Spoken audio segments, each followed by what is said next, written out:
இங்கே பாருங்கள், இன்றைக்கி நான் வந்து அரபி பிரியாணி பண்ணேன், மெந்தி. இது வந்து ரொம்ப ஈஸி.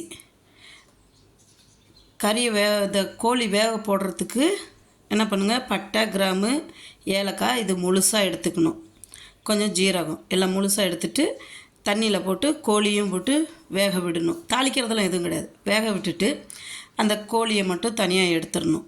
எடுத்துட்டு அதில் அரிசியை கழுவி போட்டுடணும். போட்டுட்டு தம்மு கூட்டுறணும்.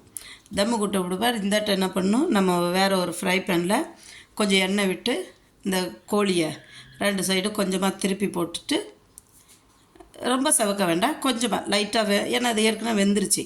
சும்மா லேசாக எண்ணெயில் பெரட்டி இந்தாட்டையும் ஒரு 2 பெரட்டு பெரட்டிட்டு எடுத்து சாப்பாட்டு மேலே வச்சுட்டு அப்படியே மூடியை போட்டுமா.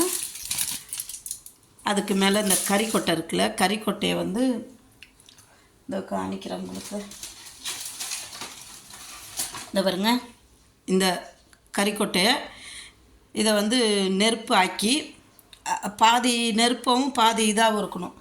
அந்த நேரம் என்ன பண்ணணும், எடுத்து ஒரு சின்ன பிளேட்டில் வச்சு இந்த சாப்பாட்டுக்குள்ளே வச்சு மேலே மூடி போட்டுட்டு விட்டுட்டோமா. அதுதான் மெஹந்தி சாவல். சூப்பராக இருக்கும். அந்த புகையோட ஸ்மெல்லு, அந்த சிக்கன்னு சூப்பராக இருக்கும். நீங்களும் வீட்டில் செஞ்சு சாப்பிட்டு பாருங்கள். நான் இதோட டீட்டெயில் போடுறேன்.